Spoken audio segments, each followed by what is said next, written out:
Halo, Assalamualaikum warahmatullahi wabarakatuh. Kembali lagi di channel saya, Muhli Setiawan.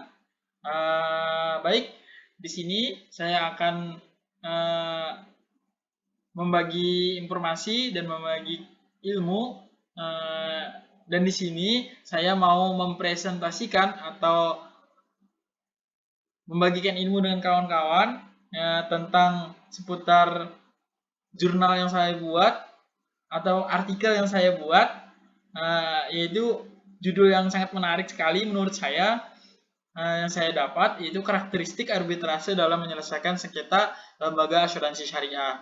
Nah, jadi di judul ini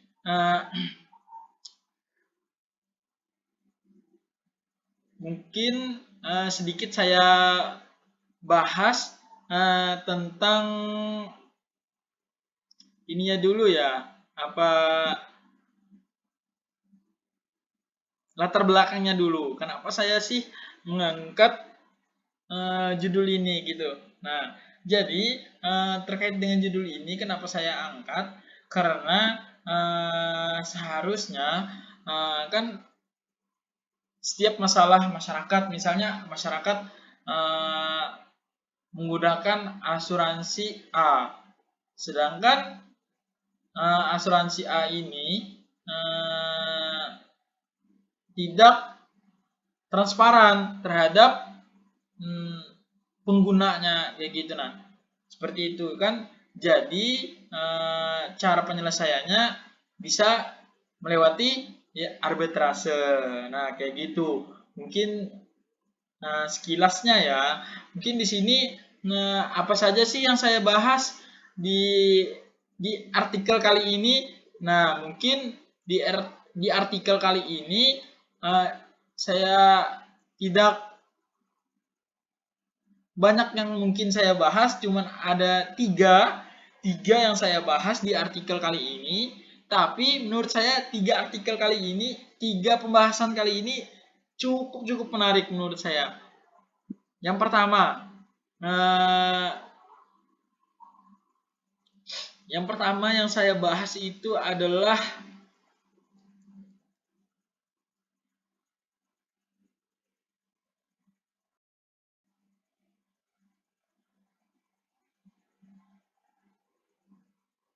ini ya, mungkin kita ke metode penelitian dulu ya.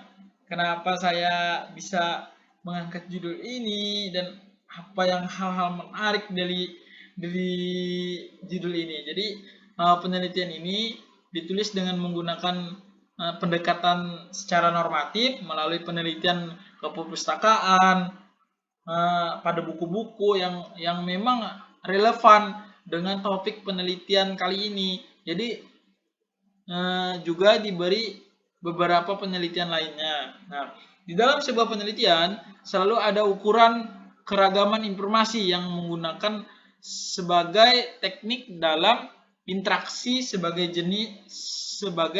jenis informasi. Nah, itu ya mungkin eh,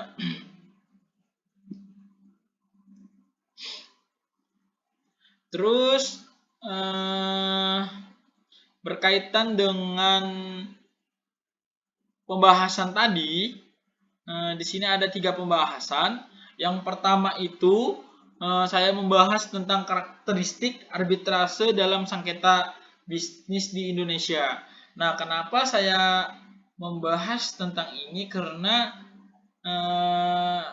kita terlebih dulu kita harus tahu apa sih arbitrase itu, seperti apa sih arbitrase itu, kan kita belum tahu. Nah, kita harus cari tahu dulu karakteristik arbitrase itu seperti apa supaya kita bisa paham arbitrase ini apa gitu. Nah, jadi sedikit saya bahas selama 135 tahun terakhir, arbitrase telah dianggap sebagai cara untuk menyelesaikan penyelisihan menggunakan badan swasta yang dikenal dengan pengadilan arbitrase. Arbitrase sebagai salah satu cara menyelesaikan sengketa internasional juga memiliki beberapa sifat dan dan prinsip. Nah, arbitrase menyediakan proses penyelesaian sengketa yang netral dan efisien. Nah, itu ya kawan-kawan yang memang berada di YouTube itu arbitrase yang memang arbitrase ini tidak memilih pihak si A dan tidak memilih juga pihak si B, tapi memilih sama-sama si A si B harus sama-sama mendapatkan keuntungan, misalnya mendapatkan feedback yang sama kayak gitu loh. Nah, selanjutnya kedua belah pihak berhak untuk memilih dan mengidentifikasi pihak ketiga sebagai orang yang akan menyelesaikan sengketa. Pemilihan pihak ketiga merupakan hak prerogatif para pihak, dan pihak ketiga yang dipilih adalah orang-orang yang berkompeten. Nah, jadi tidak sembarangan juga kalau kita mau menyelesaikan sengketa dengan seseorang misalnya kan, tapi dia ini tidak tahu apa itu arbitrase dan apa itu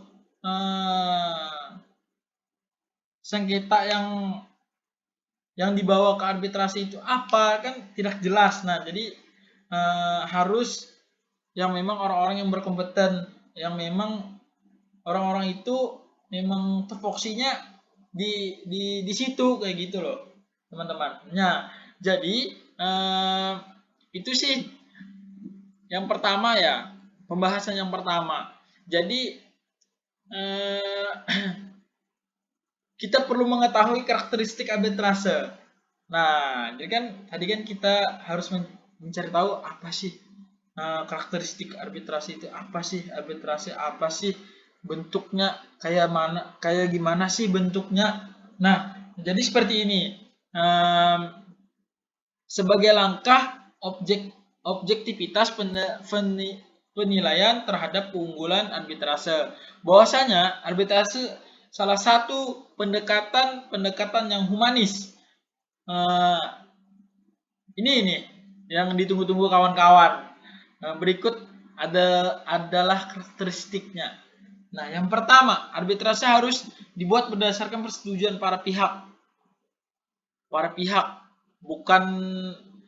Bukan hanya secara pribadi ya membuat arbitrase ini, tapi secara global lah istilahnya. Nah, jadi begitu. Yang kedua, keputusan yang dibuat para pihak tidak berpengaruh oleh pemerintah. Itu. Terus yang ketiga, karakteristik yang ketiga, putusan arbitrase bersifat final dan mengikat. Nah, jadi mungkin ini bisa saya jelaskan. Kenapa arbitrase menghasilkan putusan yang final dan mengikat? Artinya putusan arbitrase tidak dapat diuji ulang dan mengikat para pihak.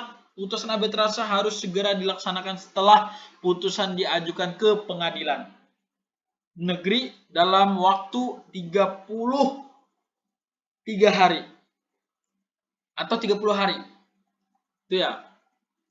Nah, terus yang keempat, karakteristik yang keempat, arbitrase guna prosedur adjudikasi atau disebut juga arbitration news object story producer. Nah, itu ya. Lanjut, itu tadi adalah karakteristik yang kawan-kawan harus tahu. Itu adalah kunci utama sebelum kita datang ke arbitrasi syariah untuk menyelesaikan sengketa. Terus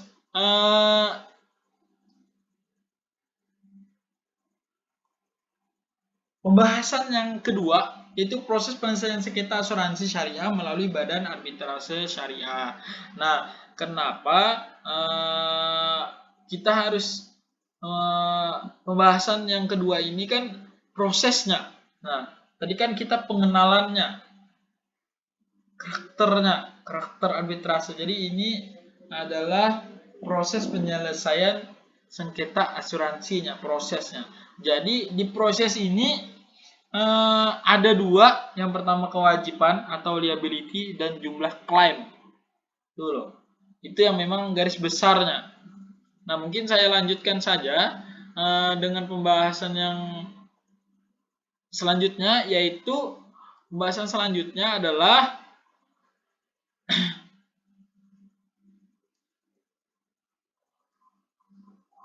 nah, itu ya. Itu adalah pembahasan yang saya bahas.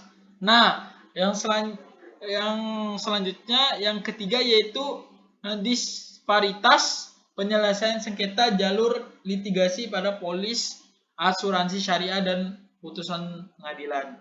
Nah, jadi di sini ada beberapa yang memang polis asuransi syariah dan putusan pengadilan yang dibuat. Jadi tidak sembarangan kan mereka memutuskan, mengeluarkan peraturan dan lain sebagainya kan, kayak gitu. Nah, terus di sini yang pertama yaitu kewenangan putusan menyelesaikan sengketa asuransi syariah di Indonesia. Nah, itu ya.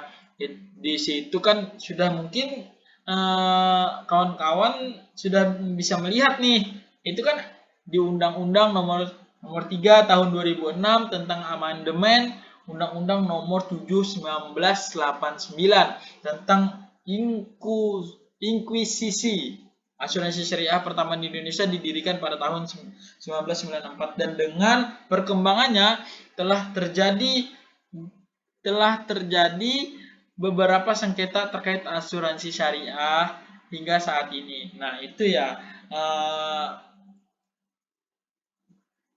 Terus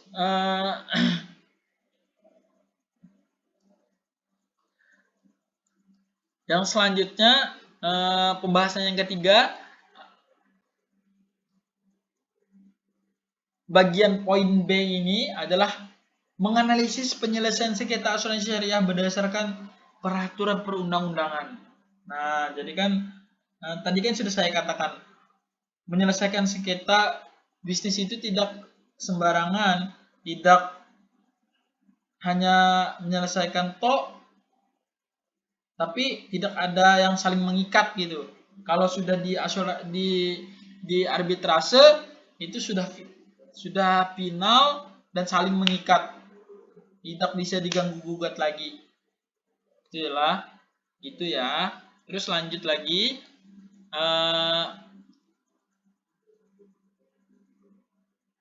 mungkin itu saja sih dari pembahasan saya. Mungkin cukup menarik ya dari 3 pembahasan saya tadi.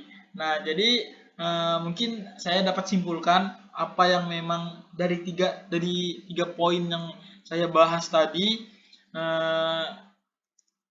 mungkin arbitrase sebagai salah satu cara penyelesaian sengketa internasional juga memiliki beberapa sifat dan prinsip. Arbitrase menyediakan proses penyelesaian sengketa yang netral dan efisien. Mungkin itu garis besar dari arbitrase, atau bagaimana cara kita menyelesaikan sengketa asuransi syariah di arbitrase. Jadi tidak hanya menguntungkan satu orang, tapi sama-sama menguntungkan, gitu loh. Tidak ada yang dirugikan kalau sudah dibawa ke arbitrase syariah. Nah, saran saya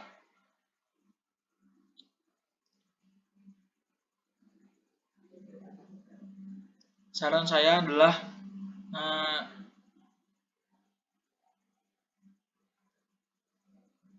terkait dengan dengan pemerintah dan masyarakat, terutama para pelaku ekonomi Islam atau kalangan perguruan tinggi bernapaskan Islam harus mengkaji dan mengembangkan fungsi dan peran Basarnas selaras dengan kebutuhan penyelesaian sengketa dagang yang menggunakan prinsip syariah di luar pengadilan dan bentuk perundingan sehingga terdapat pemahaman masyarakat mengenai manfaat dan kelebihan perundingan Basarnas dalam menyelesaikan sengketa.